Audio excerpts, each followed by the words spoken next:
हिमालय के जंगल में सभी पक्षी एक साथ मिलजुल कर कच्चे घरों में रहते थे, लेकिन उस जंगल के अधिकतर पापा पक्षी शहर कमाने चले जाते थे और तकरीबन 1 महीने बाद एक बार अपने जंगल जरूर आते। उसी गांव की सभी मम्मा चिड़िया छोटा मोटा काम करके अपनी जिंदगी गुजार रही थी।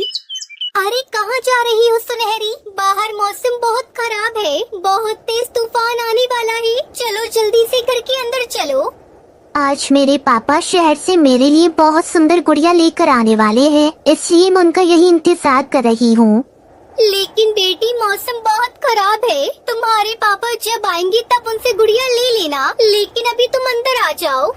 बरसात का समय था। जंगल के सभी पक्षी अपने घरों के अंदर रहकर बारिश के चले जाने के इंतजार कर रहे थे।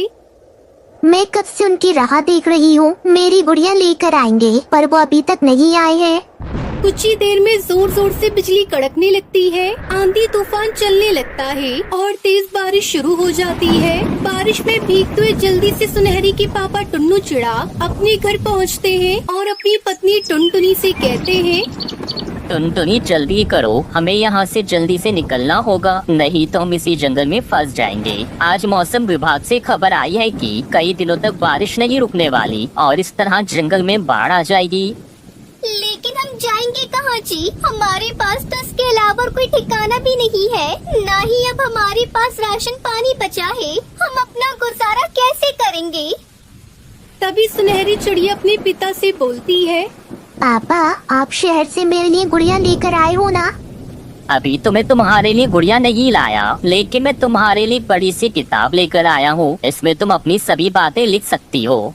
वो सभी बातें करी रहे होते हैं कि तभी वहाँ पर हरिया काका आ जाते हैं और उन्हें आवाज देते हुए कहते हैं, अरे कहाँ हो भाई, जल्दी बाहर आओ। अरे हम सभी जंगल के पक्षी नदी के दूसरी पार जा रहे हैं। जब तक बारिश नहीं रुक जाती तुम अपना कीमती सामान लेकर हमारे साथ नदी के उस पार चलो टुन्नू भाई। लेकिन काका हमारा गुजारा नदी के उस पार कैसे होगा? हम सब वहाँ कैसे रहेंगे?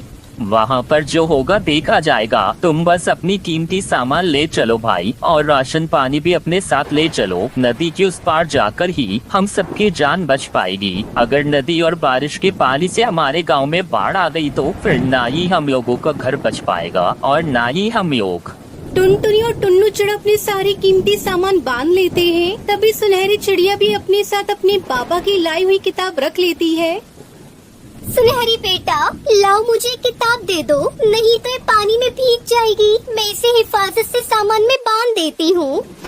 फिर इसके बाद सभी पक्षी अपना अपना जरूरी सामान लेकर नदी के दूसरी पार जाते हैं। किसी ने अपने साथ कपड़े जेवरात रखे तो किसी ने अपने साथ बासी खाना। नदी के तट पर सभी पक्षी बारिश रुकने का इंतजार कर रहे थे, लेकिन पूरे 2 दिन उस तट पर बिताने के बाद भी न राशन बचा न बारिश कम हुई। पानी भी लगातार बढ़ता ही जा रहा था।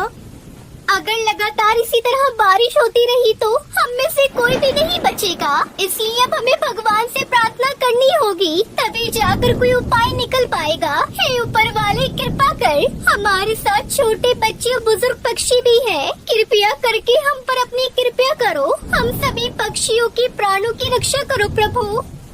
उनकी प्रार्थना सुनकर वहाँ पर एक रोशनी प्रकट होती है, जिसमें से आवाज आती है, इस बारिश का कारण स्वयं तुम पृथ्वीवासी हो, इसलिए मैं तुम्हें बचा तो नहीं सकता, लेकिन हाँ तुम सबकी मदद जरूर कर सकता हूँ। टुनटुनी तुम अपनी बेटी के लिए जो कागज की किताब लेकर आई हो, उस कागज की किताब से तुम जितनी भी नाव बनाओगी वो बड़ी हो जाएगी और उसमें रहकर तुम पक्षी ना ही भीगोगी और ना ही वो डूबेगी। लेकिन जब पूरी तरह बारिश खत्म हो जाएगी तो तुम्हें उस नाव से उतरना होगा, क्योंकि जब उसका जादू खत्म हो जाएगा। इसके बाद टुनटुनी और टुन्नू ने मिलकर उस कागज की किताब से कागज की नाव बनाना शुरू किया और उसे पानी में उतार दिया। तभी उसका आकार बड़ा हो गया। फिर वो सब पक्षी उस कागज की नाव में बैठ गए, लेकिन उस जादुई कागज की नाव में बैठने के बाद उनमें से कोई भी नहीं भीग रहा था। ये चमत्कार देखकर सभी हैरान थे। तभी कालू कौआ कहता है, अरे भाई मुझे बहुत तेज भूख लग रही है, अगर किसी तरह हम मेरे घर पहुंच जाए तो शायद कुछ काम चल जाएगा। कुछ गेहूं के दाने मेरे घर पर भी रखे हुए हैं, अब हमें किसी भी तरह वहां पहुंचना होगा और वहां से खाना लाना होगा। फिर टुनटुनी, कालू और टुन्नू कागज की नाव में बैठकर कालू के घर की तरफ जाते हैं, जहाँ वो पहुंचकर देखते हैं कि पानी भरा हुआ था। अरे कालू भैया, मुझे तो लगता है इस बारिश में आपका जमा किया हुआ भोजन खराब हो गया होगा। नहीं टुनटुनी बहन, मैंने अपना सारा राशन अपनी छत में स्टील की टंकी में रखा हुआ है। आप यहीं ठहरिए, मैं जल्दी से खाना लेकर आता हूँ। कालू कौआ अपने घर जाकर वहाँ से स्टील की टंकी लेकर आता है। फिर वो सारा राशन लेकर कागज की नाव में रखकर नदी के पार जाते हैं। उनके हाथों में राशन देखकर सभी पक्षी बहुत खुश हो जाते हैं। ये तो बहुत अच्छा हुआ जो राशन मिल गया। अब हम सब पक्षी भूखे नहीं रहेंगे।